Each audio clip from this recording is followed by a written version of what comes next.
Y cerrando con broche de oro, tenemos que tener nuestra representante de nuestra unidad de cuidados intensivos. Tenemos acá la presencia de la magíster Giovanna Guillén Guzmán. Ella es magíster en humanización de la asistencia sanitaria.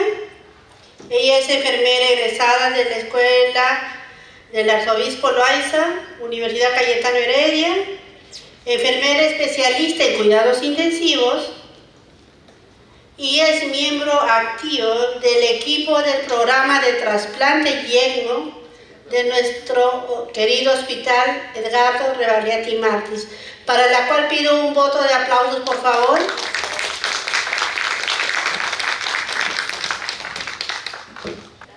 Bueno,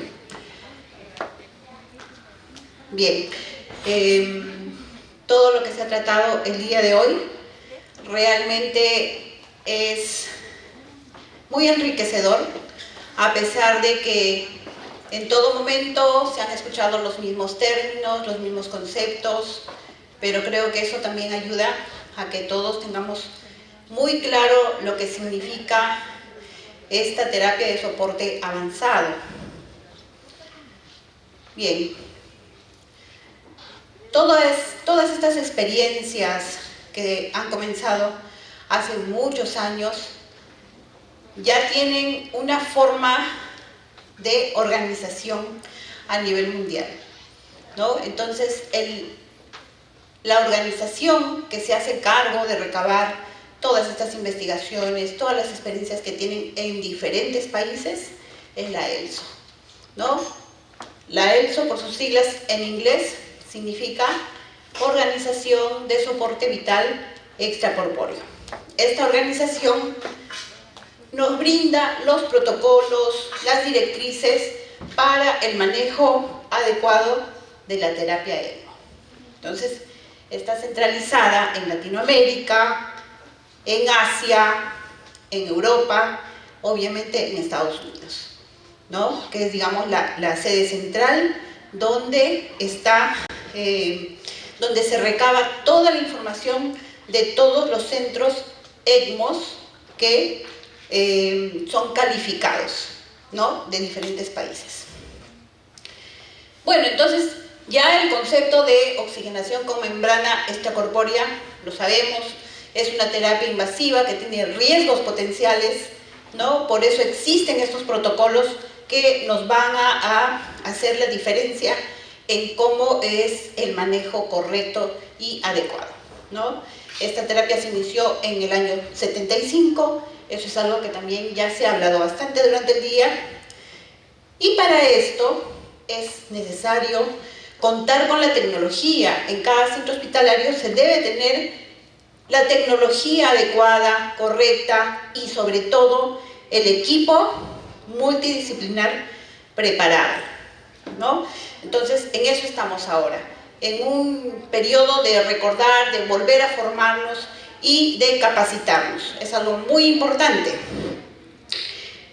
Como para contarles que nosotros, como equipo de la UCI y equipo interdisciplinar, en el año 2013 aproximadamente iniciamos procedimientos experimentales, ¿no?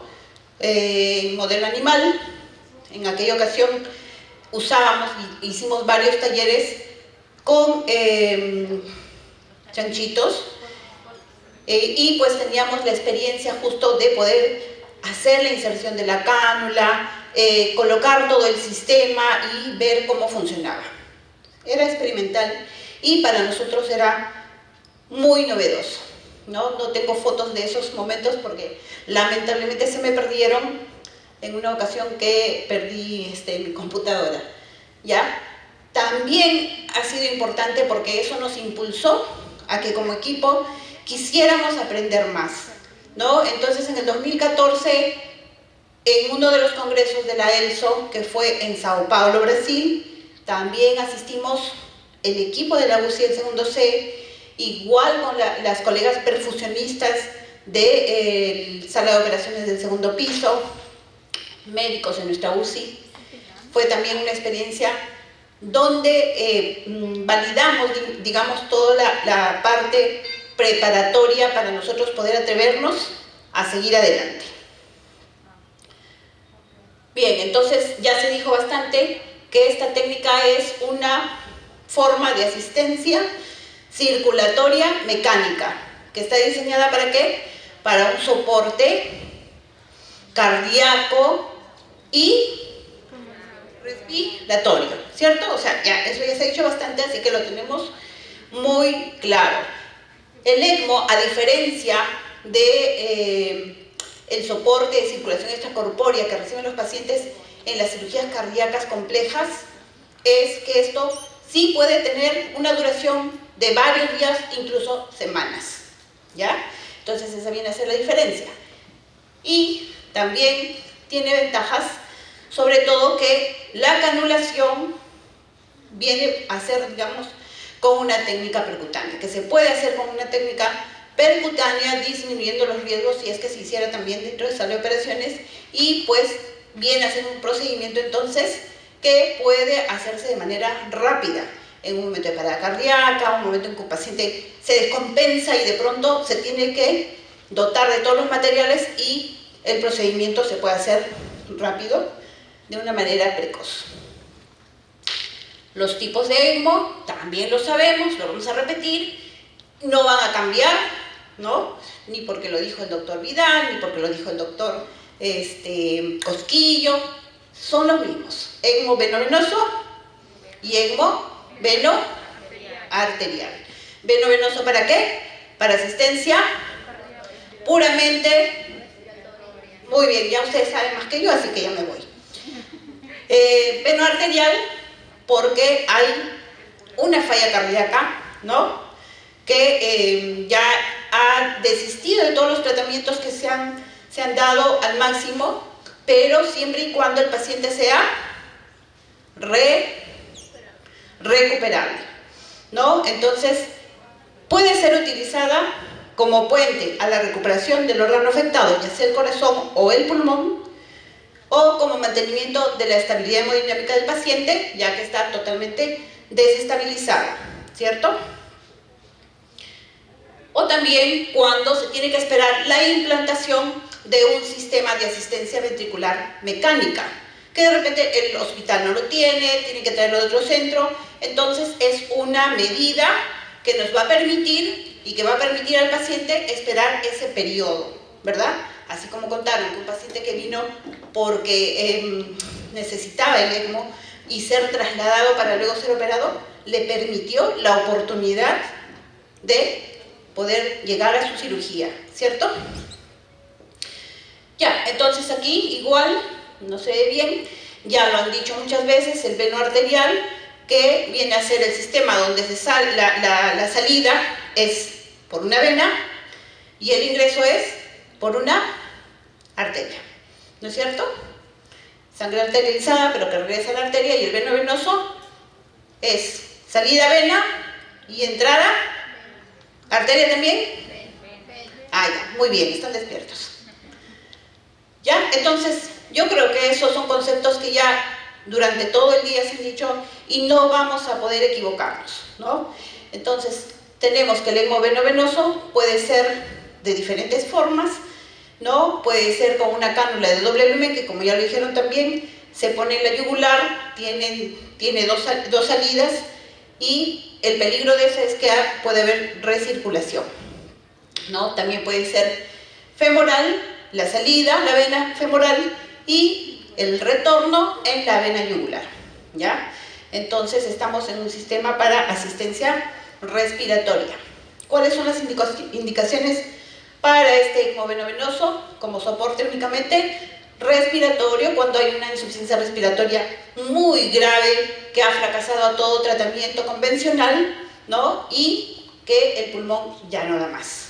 Entonces, le damos un descanso y se utiliza este sistema para poder tener un pulmón artificial que va a oxigenar el organismo. O como puente a trasplante pulmonar, donde hay un gran deterioro también de la función pulmonar y el paciente ya puede requerir ventilación mecánica y el momento en que pueda acceder a un órgano o a un trasplante pulmonar, todavía no llega, ¿no? Entonces es ese momento en que se puede asistir con la terapia de ECMO. El ECMO venoarterial, igual acá tenemos la canulación en la misma zona, como tuvimos el último paciente, ¿no? Sale de la vena femoral y regresa a la arteria femoral. La ventaja del sistema ECMO venoarterial es que también puede haber una canulación central, ¿no? Pero como ya le dijeron, la canulación central puede tener más complicaciones, ¿ya? ¿Cuáles son las indicaciones de este ECMO venoarterial? Que sirve como asistencia circulatoria en el shock cardiogénico secundario a un infarto de miocardio. Un shock cardiogénico postcardiotomía refractario al tratamiento convencional, pero que es potencialmente reversible. Los pacientes que están en lista de espera de trasplante cardíaco, ¿no? Pero que ya tienen un deterioro hemodinámico. El fracaso precoz del injerto, ¿no? Del injerto del corazón, cuando ha habido el trasplante, pero de pronto pareciera que no está funcionando, entonces también un salvataje es colocar el ECMO venoarterial. Miocarditis, sobredosis de fármacos o embolia pulmonar. Las contraindicaciones, también se ha hablado mucho de esto. No podemos estar pensando en que un candidato para ECMO es un paciente que tiene sepsis con fracaso multiorgánico, es decir, que ya la complicación de la enfermedad avanzó hasta una falla multiorgánica, o cuando hay daño neurológico irreversible, patología cardíaco-pulmonar no reversible, cuando hay una neoplasia no controlada, cuando hay afectación pulmonar crónica y grave, ¿no? Pacientes no recuperables, ¿no? Contraindicaciones también para cuando se tiene que anticoagular. Ya saben que para usar ECMO tenemos que tener dosis de anticoagulación con heparina. La edad avanzada también es una de las características que se pone como contraindicación, aunque últimamente nos están reportando que hay casos de ECMO que han aplicado en ancianos. Y la obesidad mórbida con un índice de masa corporal mayor de 40. Bien, entonces la oxigenación con membrana extracorpórea, en primer lugar, este sistema, ya lo sabemos, consiste en que se extrae la sangre a través de una cánula que se inserta en una vena que es de gran calibre. Las cánulas y los números ya se han mencionado, ¿no? Y que es impulsado a través ¿de dónde? ¿De qué? ¿La fuerza de quién? De la bomba centrífuga, ¿no es cierto? Con una presión que también ya se habló y más adelante lo vamos a mencionar. No sé si se escucha, no se escucha, ¿verdad? Aquí hay una explicación. Este es un paciente que fue un paciente también con fracaso precoz del trasplante cardíaco. Nosotros tuvimos la oportunidad de asistir a un paciente trasplantado en el INCOR, ¿no? Nos convocaron porque fue su primer paciente al que lo sometieron al ECMO, ¿no? Entonces en esa ocasión ahí bueno, este es un video con una explicación del médico intensivista a cargo, pero no, bueno, no se escucha la voz, ¿no? Entonces estamos viendo todo el circuito que sale del paciente, que llega a la bomba centrífuga, que está ahí, que ustedes la ven, que acá no hay luz, por eso no se puede iluminar, ¿ya? Y que de la bomba centrífuga, pues, tiene una salida hacia la membrana oxigenatoria, que es la que está al costado, ¿no? Donde se está alumbrando es la bomba centrífuga, ese es el sistema, y tiene una salida. La membrana oxigenatoria tiene también sus cánulas, ¿no? Que son las cánulas de donde viene el calefactor para poder calentar la sangre y donde está entrando también el oxígeno del sistema. ¿Qué sistema? ¿De dónde viene el oxígeno hacia la membrana oxigenatoria? Del blender, muy bien. Ya que si no lo saben y todo el día lo han repetido, ¿cierto? Entonces, después que sale de la membrana oxigenatoria, ya es impulsada esta sangre arterializada hacia, ¿dónde? Hacia el vaso, que pueda ser el lado venoso o arterial, ¿no es cierto? Según el tipo de ECMO. ¿Ya? Igual, acá estamos viendo la membrana. Toda la explicación no se va a escuchar. Lamentablemente a veces el audio en este auditorio funciona con otro tipo de sistema. ¿Ya? Entonces, ahí también se está viendo que todo el circuito postmembrana tiene algunos dispositivos que miden la presión, ¿ya? Y hay otros que también tienen para medir la saturación de oxígeno. Ahí está el blender, ¿no? Que es justamente donde se hace el control de el FiO2, el aire comprimido. Listo. Entonces aquí vemos que todo el sistema está, digamos, como ya también lo han mencionado bien, dividido en 3 partes, ¿no es cierto? Hay una zona 1, que es la zona desde donde se inserta el catéter venoso para la salida, ¿ya? Esa viene a ser la zona 1. Entonces, es desde la cánula de drenaje venoso hasta la centrífuga, viene a ser la zona 1.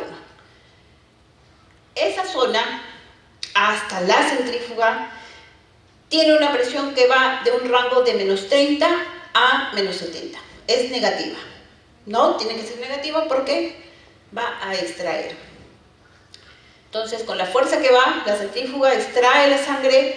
Al llegar a la centrífuga, pasa hacia la membrana oxigenatoria y todo ese trayecto es la zona 2, ¿no? Desde la centrífuga hasta la membrana oxigenatoria, la presión va a ser positiva y puede ir de 200 a 300, ¿no? Hay rangos variables según la literatura, pero bueno, estos son los que están más o menos que coinciden en todos, ¿ya? Y desde la membrana oxigenatoria la presión puede ser de 100 a 200, ¿no? La zona 3 viene a ser desde la membrana oxigenatoria hasta el retorno que va hacia el paciente, ya sea arterial o sea venoso, y viene a ser con una diferencial de una presión de 50 a 100. Ya muy bien lo dijo Miriam, hay presiones que pueden variar y que pueden deberse a diferentes causas, ¿no? Entonces, ¿cuáles son esas causas? Que hay dificultad para la succión, ¿no? ¿Por qué? Porque la cánula venosa puede estar acodada, ¿no? Puede ser de calibre muy pequeño, puede que haya un trombo, ¿no? Por hipovolemia, ¿no? Por una disminución de la precarga, por taponamiento o neumotórax. También pueden disminuir la presión interna y la presión de succión porque hay una falla en la bomba, en la centrífuga, ¿cierto? Ya sea mecánico, ya sea porque ha entrado un trombo o aire. Igual, la falla del oxigenador también va a producir una diferencia de las presiones y variación en las presiones, ¿no? Entonces, el oxigenador también hay que estar revisándolo, hay que estar atentos a que no vaya a tener ninguna falla, ya sea rotura, trombo o que haya aumentado la condensación. Y la dificultad para el bombeo, que también significa que las cánulas puedan estar acodadas o que haya trombos o la movilización del paciente también, ¿no? En la movilización del paciente, si no tenemos el sumo cuidado, puede suceder que haya esta diferenciación de las presiones, ¿no? Entonces, por eso es que el trabajo tiene que ser en equipo. Entonces, nosotros en el año 2014 hicimos la primera vez que se insertó las cánulas para ECMO en nuestro servicio. Dentro del servicio, junto con el equipo de perfusión, el equipo de cirujanos, y fue todo un acontecimiento porque realmente se movilizó mucha gente, se movilizaron muchas cosas, equipos, materiales, se abrían cánulas, etc. Fue la primera vez y creo que fue la última porque después los pacientes ya venían de sala de operaciones con la cánula insertada, ¿no? Igual acá un poquito de lo que fue esa experiencia con todo el equipo de enfermería, ese equipo de enfermería que en un principio éramos un grupo que teníamos clases, que nos capacitábamos, ¿no? Éramos, digamos, algo autodidactas, leíamos y luego exponíamos, o estaba el doctor Vidal con nosotros, o el doctor Díaz, y así, teníamos ese equipo en que estábamos constantemente también en capacitaciones. Este fue un momento en que todos juntos trabajamos para que podamos tener el resultado, ¿no? El resultado, el paciente insertado con la terapia ECMO, ¿no? Aquí están viendo en esta foto la máquina que está aquí al costado, es la máquina de diálisis, ¿no? Entonces, a pesar de que ya el paciente tiene muchas cosas invasivas, también es sometido a diálisis cuando comienza a entrar la falla renal. Y eso también es un aspecto importante que debemos valorar, porque el momento de la diálisis para el paciente significa descompensación, ¿no? Entonces, ¿qué hacemos nosotros como enfermeras de UCI? Previo al ingreso del paciente, ya tenemos que ir previniendo. Si sabemos que el paciente, nos avisaron que ya le insertaron el ECMO, nosotros tenemos que saber que el ambiente que vamos a reservar para ese paciente y recepcionarlo tiene que ser un ambiente amplio, ¿no? Ya hemos experimentado esto en ambientes pequeños, ¿no? Entonces, toda la maquinaria realmente tiene que permitir que nosotros también podamos transitar, que se puedan hacer procedimientos, que se pueda poner el ecógrafo, ¿no? Entonces, primera cuestión, que nuestro ambiente sea el adecuado. Verificar el funcionamiento de todos los equipos. Nosotros equipamos todo, ponemos todos los materiales, el ventilador mecánico, los monitores, las bombas de infusión, el coche de paro, el desfibrilador, etc. Todo. Los puntos de oxígeno, tienen que haber puntos adicionales también, porque el equipo de ECMO tiene que ser conectado, ¿no? Aire comprimido y oxígeno.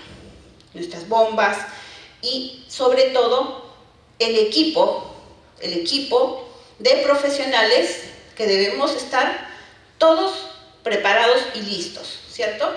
Es igual que cuando nosotros recibimos al paciente cardíaco, siempre están 2 o 3 enfermeras, ¿no? Ya eso más o menos se ha convertido en un protocolo, la enfermera 1 y la enfermera 2. Ya sabemos cómo tenemos que hacer la recepción del paciente, ¿no? Hay una enfermera que se encarga de todo lo que es la monitorización hemodinámica inmediata, valorar la frecuencia cardíaca, el electrocardiograma del paciente, la presión media con la que llega, ¿no? De pronto ya, una vez que está establecido, valorar las presiones venocental, la de presión cuño-pulmonar, si el paciente tiene el dispositivo para hacerlo, y el gasto cardíaco, ¿no? La enfermera 2 está con la perfusionista apoyando también para la conexión de todos los sistemas, o el personal técnico también debe estar ahí presente, ¿no? La monitorización respiratoria, que tiene que ser de inmediato, conectar al ventilador mecánico, hacer la valoración neurológica, la estabilización hemodinámica del paciente con todas las drogas vasoactivas que se indican de acuerdo a cómo lo encontramos o cómo lo han trasladado, porque nosotros no sabemos en el traslado qué cambios pueden haber habido, hasta el momento en que se hace la monitorización. Se revisan los puntos de canulación, ¿no? Para ver qué tanto puede haber sangrado en esos puntos, ¿no? Entonces, a partir de ahí, nosotros ir haciendo la valoración continua. Hacer la recepción del reporte de la enfermera que nos trae el paciente, comprobar con tranquilidad cómo están las fijaciones de las cánulas, ¿no? Y todas las tubuladuras, revisar que no hayan acodaduras, y eso es un trabajo conjunto con la enfermera perfusionista, ¿no? Porque trabajamos en equipo. porque nuestro paciente es el objetivo. Y cuando nosotros estamos ahí y ya la enfermera perfusionista llega y se va a quedar porque ella va a verificar el funcionamiento del equipo ECMO, nos integramos para poder hacer una revisión conjunta de todo lo que significa el estado del paciente, ¿no? No es que llega la enfermera y ella ve su máquina y nosotros al paciente y ni nos miramos, ¿no? Es un trabajo en equipo, de manera conjunta. Así que juntas podemos resolver incluso mejor a veces las cosas. Verificamos el sistema, ¿no? Junto, como les digo, con la enfermera perfusionista. Vemos que todo esté bien, le preguntamos, todo está bien, no te falta nada, están las conexiones correctas, está cargada la consola, sí, muy bien. Cómo está funcionando, cuánto de revoluciones por minuto tiene, con cuánto se está iniciando, cuánto es el flujo, ¿no? Verificar también que el blender esté correcto, que no hayan acodaduras en la conexión que va del blender hacia la membrana oxigenatoria, ¿no? Porque si hay alguna acodadura o algo está doblado, ¿qué va a pasar? ¿Qué va a pasar? No va a llegar oxígeno al oxigenador, ¿verdad? Valga la redundancia, pero la sangre se va a empezar a poner oscura, ya no va a estar oxigenada. Entonces, todo eso es algo que no se hace solo en el momento en que llega el paciente, sino se hace de manera continua, con un chequeo, puede ser cada 2 horas, cada 3 horas, ¿no? Eso se debe establecer. Creo que ya las enfermeras de perfusión tienen su lista de chequeo, tienen su hoja de monitoreo, que también nosotros como enfermeras de UCI debemos adaptar. Y esto ya no quiere pasar.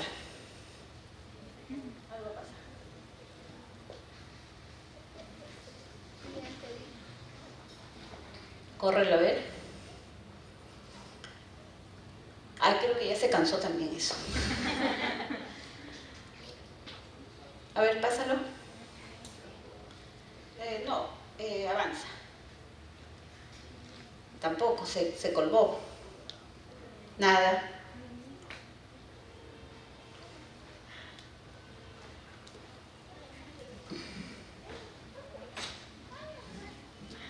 No avanza.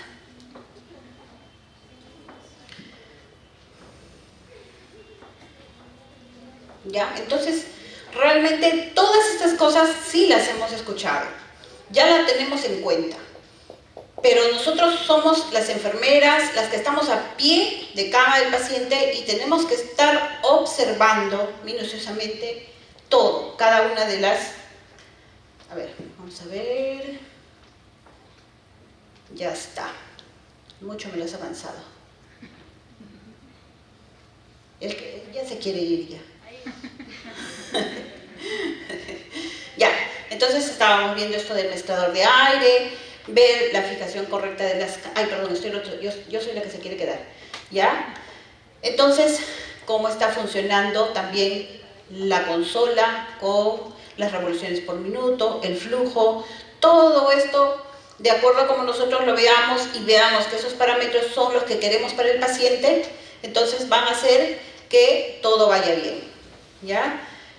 Estamos ahí, nos quedamos ahí y seguimos haciendo todo el monitoreo. Ahí está, ¿no? Ese es el flujo, el que está marcando 4.7. Abajo dice la cantidad de revoluciones por minuto con las que está funcionando la centrífuga, ¿no es cierto? Igual, también hay una máquina que controla la temperatura, ¿no? La temperatura que debe llegar al oxigenador, porque el oxigenador no puede llevarse la sangre del paciente con una temperatura diferente a la corporal, ¿no? Entonces, este sistema calienta también la salida y hace que pueda llegar en términos fisiológicos, ¿no? Entonces, como enfermeras también nosotras debemos tener parámetros que evaluar y registrar, ¿no? Ya se habló de las revoluciones por minuto, por lo menos cada 3 horas, ¿ya? El flujo con el que está saliendo el circuito, la saturación venosa de oxígeno, ya se dijo la importancia, ¿no? La saturación de oxígeno del paciente, cómo está el blender, cuál es el FiO2 que está en ese momento, cuántos litros por minuto está el aire comprimido, la temperatura del sistema, el TCA, ¿no? La presión premembrana, la presión postmembrana, ¿no? Porque todo eso nos va a dar a conocer cuáles son los posibles cambios o complicaciones que podríamos tener y nos debemos adelantar.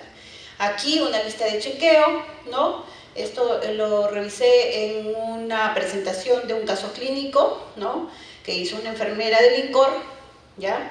Es un modelo de un checklist de qué debemos ver en el paciente, ¿no? La fijación de las cánulas, que haya ausencia de zonas de presión en el lugar de la canulación, que no haya material serosanguinolento, ¿no? Que tampoco exista material purulento, tenemos que estar observando. Igual todo lo que tenga que ver con el circuito y con el equipo, ¿no?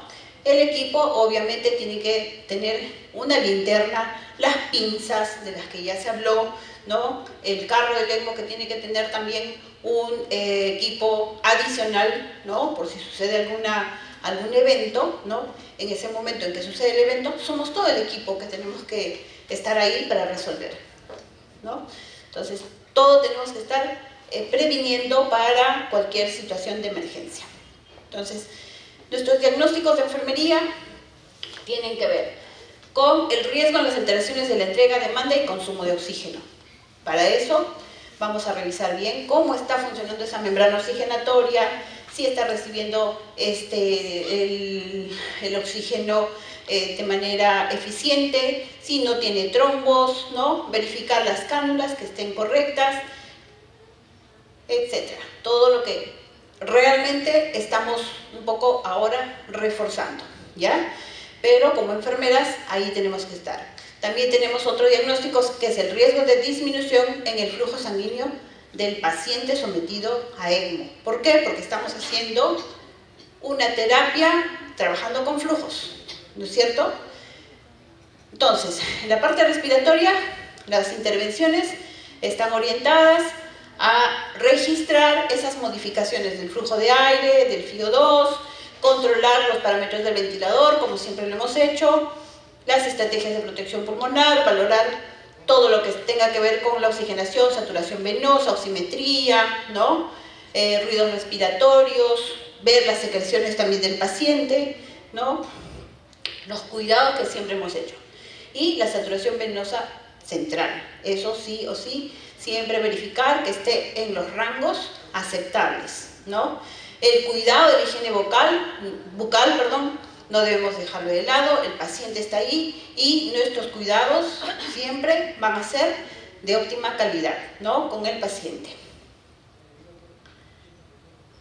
Bien, el control cardiovascular, igual también todos los controles que tengan que ver con los valores de presiones, el flujo de la bomba que tiene que ver justamente con la presión, con la disminución o aumento en la poscarga, todo esto va a incidir en que el paciente se descompense o no, ¿no? Informar de inmediato si vemos alguna diferencia para poder resolverlo, ¿no? Otra de las intervenciones, el riesgo de la perfusión, disminución de la perfusión tisular cardíaca, manejo de las drogas, ¿no?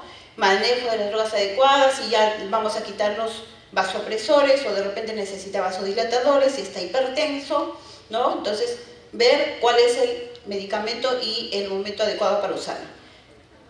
Igual la perfusión cerebral, hacer un control neurológico. Los pacientes al inicio están sedados, están con analgesia, ¿no? Entonces, digamos que las primeras 12 horas, ¿ya? Que es necesario que el paciente pueda estar así, sedado y tranquilo.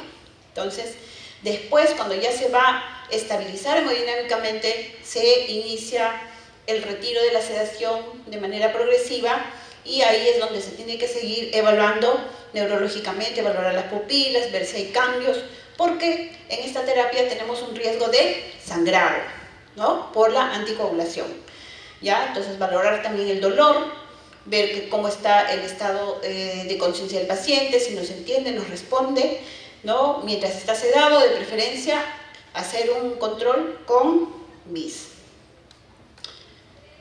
El riesgo de infección, ¿no?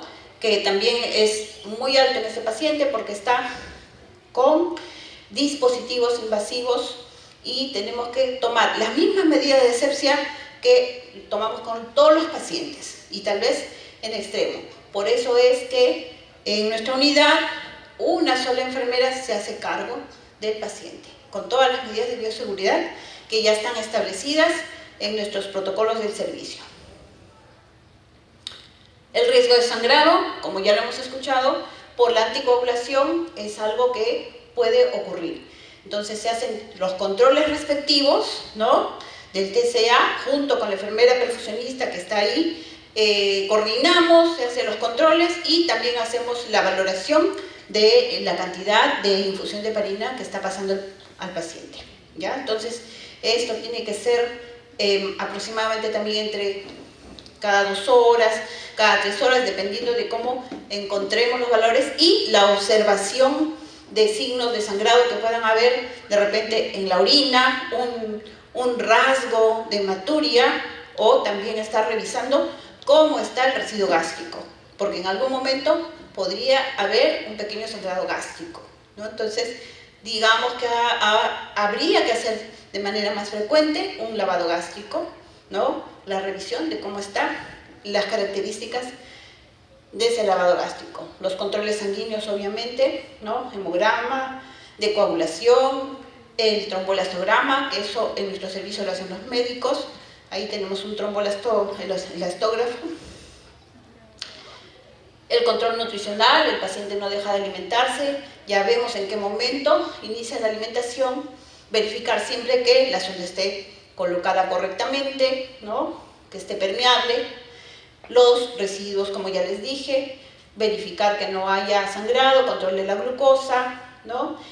El control de la diuresis, que es importante, ¿no?, porque en algún momento puede comenzar a disminuir porque justamente hay una diferencial de flujos y eso puede también perjudicar al riñón. La termorregulación, que eso también es digamos, manejable cuando se usa correctamente el intercambiador de calor que llega a la membrana oxigenatoria. Lo mismo, higiene, integridad, siempre verificar el estado de la piel de los pacientes. Nosotros no dejamos de valorar ni de cuidar a nuestros pacientes, solo que aquí tenemos que hacerlo con mucho más cuidado. Si se hace una higiene de cavidad oral, hacerlo de manera suave, porque sabemos que existe un mayor riesgo de sangrado, ¿ya? Ver si hay lesiones en la piel, que no haya zonas de presión, prevenir para no movilizarlo de manera frecuente y en todo caso si hay que movilizar, hay que hacer una movilización en bloque. Y lo que recomiendan es que sea con giro, preferentemente sobre el lado que está canulado, ¿no? Porque para evitar justo esta diferenciación de las presiones o acodaduras, ¿no? Siempre esto hay que coordinarlo y hay que trabajarlo con la enfermera perfusionista, ¿no? Somos un equipo, estamos ahí y estamos juntas mirando a la misma persona, al paciente, al que nosotros nos debemos. El apoyo psicológico, ¿no? Nuestro paciente está ahí, está presente, es un ser humano, es una persona y no podemos dejar de lado también el hecho de saber que está con mucho miedo, si ya está despierto, ya está con temor, está muy sensible. Ofrecerle ayuda a la familia. ¿Ustedes creen que si la familia o el familiar del paciente llega, no se va a sorprender, no se va a asustar y no se va a angustiar mucho más si ve todo este sistema y toda esa sangre que sale de su paciente, ¿verdad? Entonces, eso es algo que no debemos dejar de lado, ¿no? También el cuidado a los familiares, el cuidado al paciente. Algo que quiero contar acá, que me gustó mucho, es la participación de la enfermera perfusionista con nuestro paciente, porque es nuestro paciente, ¿no? Entonces ahí fue que yo le dije, Miriam, te voy a contratar porque tú estás haciendo humanización con nuestro paciente. Le puso música, le comenzó a hablar, que si le hacía el abecedario porque él quería hablar, ¿no? Entonces es ahí donde nosotros integramos el cuidado, integramos, y ella no solamente está viendo la máquina, estamos viendo a este ser humano que está en nuestras manos.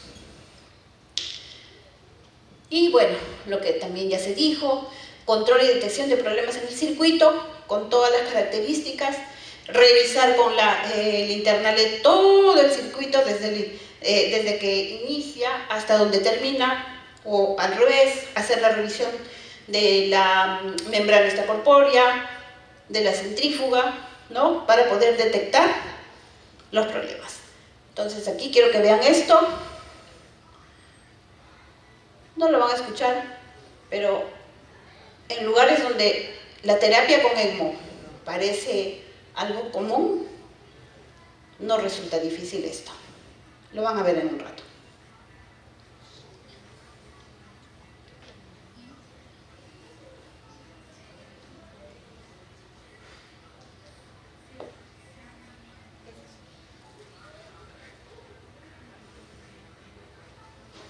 ¿Qué vemos? Una paciente que está haciendo movilización precoz y que está recibiendo terapia con ECMO. Despierta, caminando, y la están llevando a dar un paseo, ¿no? Entonces, es algo que de repente nosotros, por la poca experiencia, porque somos de repente un servicio lactante, por decirlo así, no tenemos esa experiencia que quisiéramos, pero que en algún momento tal vez vamos a poder llegar a alcanzar, ¿no? Con capacitación, trabajando en equipo, ¿no? Estos procesos de alta especialidad se logran con éxito solo si se trabaja en equipo, ¿no? Y aquí al doctor Vidal, para que no lo extrañen, ya que he hablado más de una hora, entonces como ya se fue, ahí lo tienen, ¿no? La enfermera intensivista, la enfermera perfusionista, ¿no? Entonces trabajamos en equipo y ese es el mensaje. Somos enfermeras intensivistas, seguimos adelante mejorando todo lo que podamos para poder brindarle a los pacientes una oportunidad mejor. Y eso sería todo. Gracias.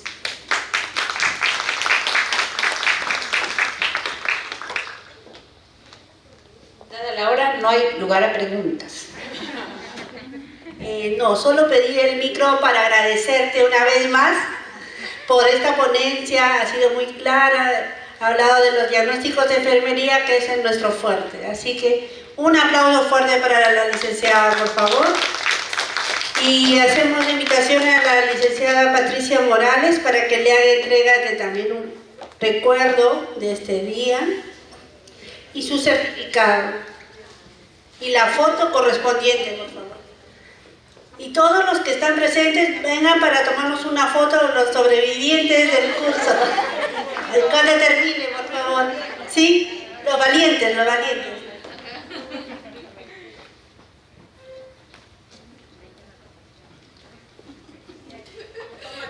Ya. Por favor, Estefanía, por favor. Chicos, por favor, todos vengan para una foto para el recuerdo, por favor. Acérquense. Una fotito. Por favor, estoy mirando. Clarisita, Raquel. Con esto, chicos, con estas fotos, chicos, compañeros, colegas, hemos concluido un día full, más de 12 horas hemos estado. ¿Cuál es nuestro objetivo? El objetivo es nuestro paciente, ¿no? Estamos retomando las capacitaciones en presencial, hemos tenido inconvenientes con la parte del Zoom, sin embargo, el objetivo es nuevamente retomar estos procesos, ¿no? De actualización que van a ser parte, van a dirigirnos a ser más competentes cada uno, ¿no? Como dijeron durante todo el día, los ponentes, se ha enfatizado el trabajo en equipo, el equipo interdisciplinario. Y este curso también nació del grupo ECMO Trasplante y ha sido logrado con la participación de cada uno de los que pertenecen a este equipo, ¿no? Sala de operaciones, cirugía extracorpórea, la UCI y todos los que han participado como asistentes, ¿no? Tanto en la parte presencial como en la parte del Zoom. Muy agradecido, se clausura el curso.